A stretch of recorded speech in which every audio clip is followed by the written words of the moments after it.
Hello YouTube. Welcome back to another stressful edition of driving an RV with Denoy. I don't know if you can hear me above all this noise here, but we're up to 40 miles an hour heading on 50 eastbound, leaving Orlando, heading towards Brevard County. I'm trying to make my way to Merritt Island. The problem is you have those giant causeways that you have to cross over. And those causeways are like 100 feet in the air. This RV will not make it over that causeway.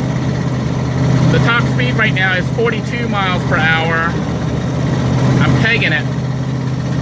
Doing 42 miles an hour. Temperature is almost on hot.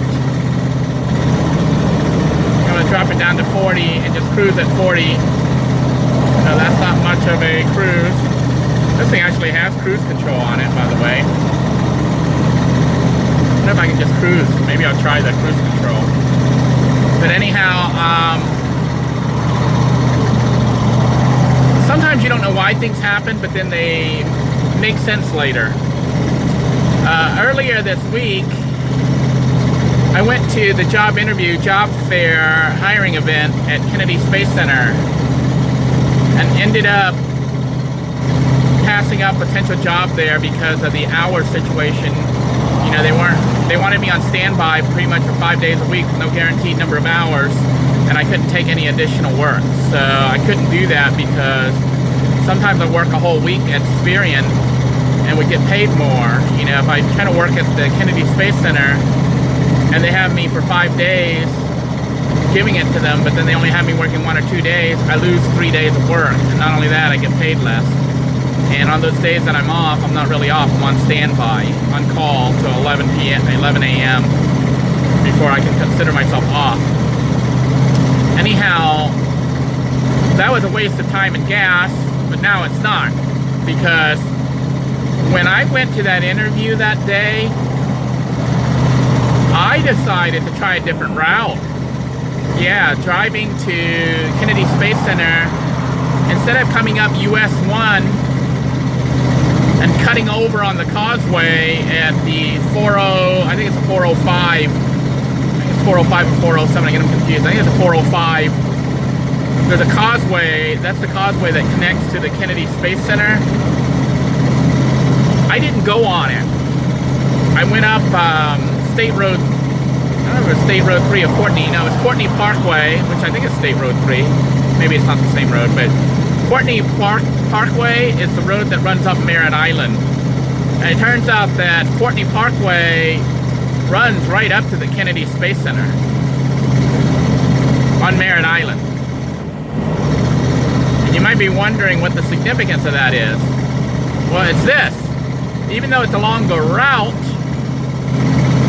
if you watched me on my drive home from the Kennedy Space Center, then you saw me on that long bridge.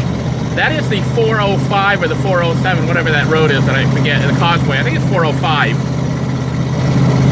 It's not that high. It's not 100, it's not like 100 foot or 150 feet in the air like the other causeways. It only goes up maybe about 30 feet, 20 or 30 feet into the air over the water. So I'm thinking about it and I'm like, hey, wait a second. Instead of taking this thing and going on 520 and then cutting over on the 520 causeway or the 528 causeway, which are like the mountains, you know, you have to go up 150 feet into the air. This RV will not make it, not in its current state. It doesn't have enough power. I am peaking out though at 45 right now. It's doing 45 miles an hour. That's with me driving without having to hit stop every 10 minutes. Still making a lot of noise. And blowing a lot of hot air in here. The engine is blown off with the hot air in here. But it's not on overheating. And I think I can actually make it all the way back. So here then is my plan is to hit 50, cut over to 407 or 405. I think it's 405. 405 or 407, the causeway. And then from there, I'm going to hit State Road 3, not State Road 3, but Courtney Parkway, and I'll be on Merritt Island. I mean, I'm on Merritt Island once I cross the 405 or whatever that road is. But I won't have to deal with going up 150 feet in the air on an RV that has no power. So God is great. I went on that, when I went for that interview with with the Kennedy Space Center to try to take the job, you know, their position. And when I heard the hours and stuff and saw their requirements, which was not acceptable for me, I was really dismayed. You know, I couldn't believe what had happened. I basically wasted a lot of gas driving up there, but on my drive up there, I decided to go up via Courtney versus going up via US 1. And it turned out that's going to save me now a week later with the RV. When that happened earlier this week, that was Monday. That was just this Monday. It's Friday right now. I didn't even know I was going to have an RV. This RV was almost an impulse purchase. Not really. I've been looking for one. I could never afford any of them.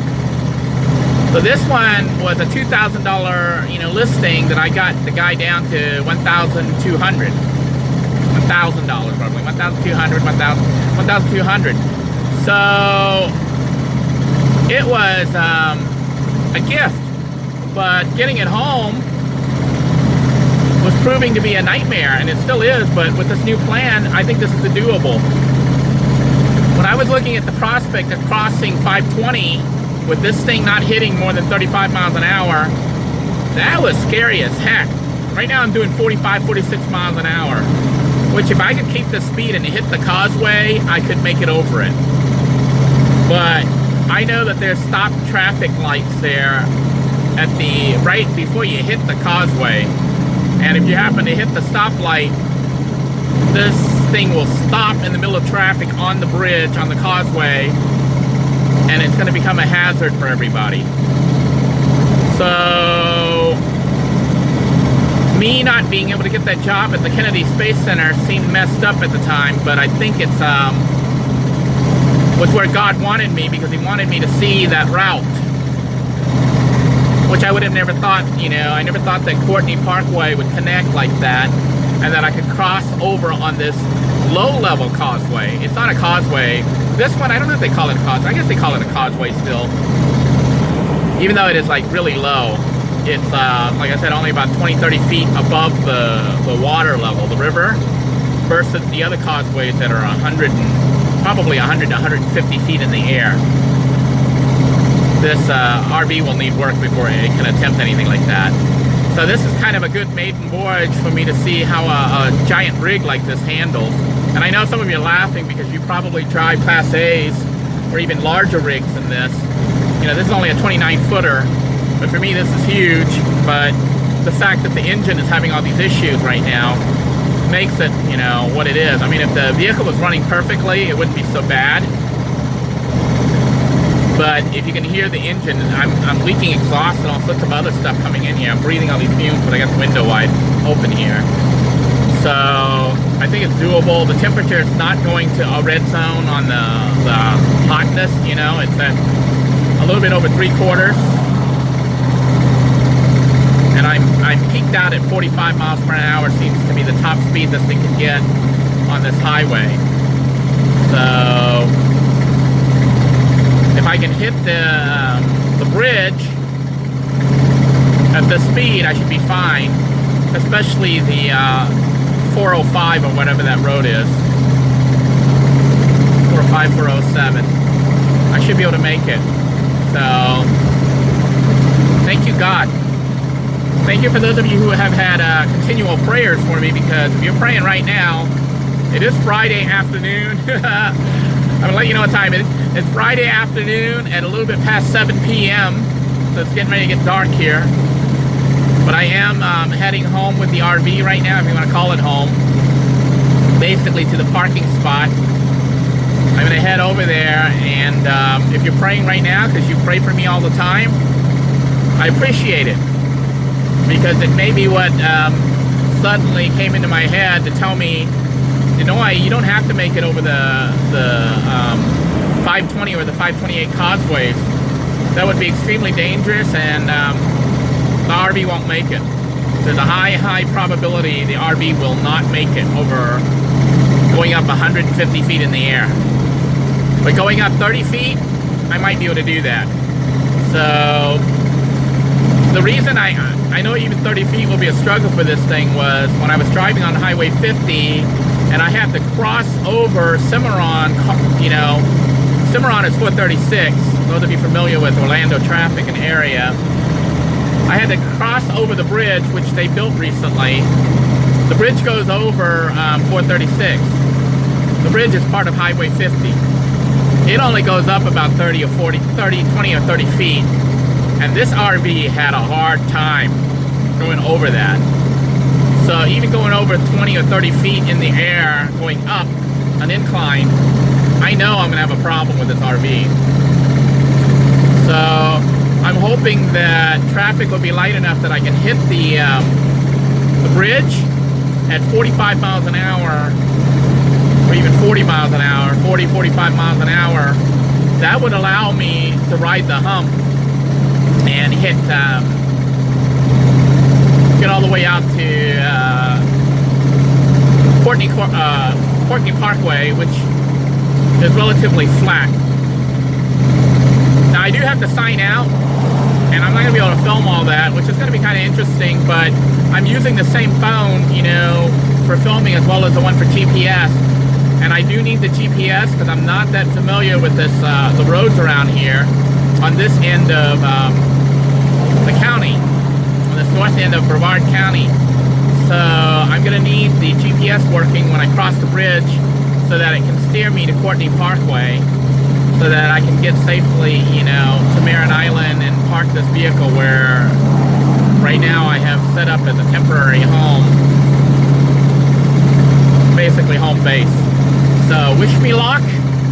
If you see the videos uploaded, then you can know, you know, that I made it safely. Thank you all of you who are praying for me non-stop, even when you know, I'm not. If you're praying while the broadcast is going on, while you're watching the videos, keep in mind the videos are dated. Like this is Monday, no, this is Friday right now, and you guys are probably watching Monday or Tuesday's videos.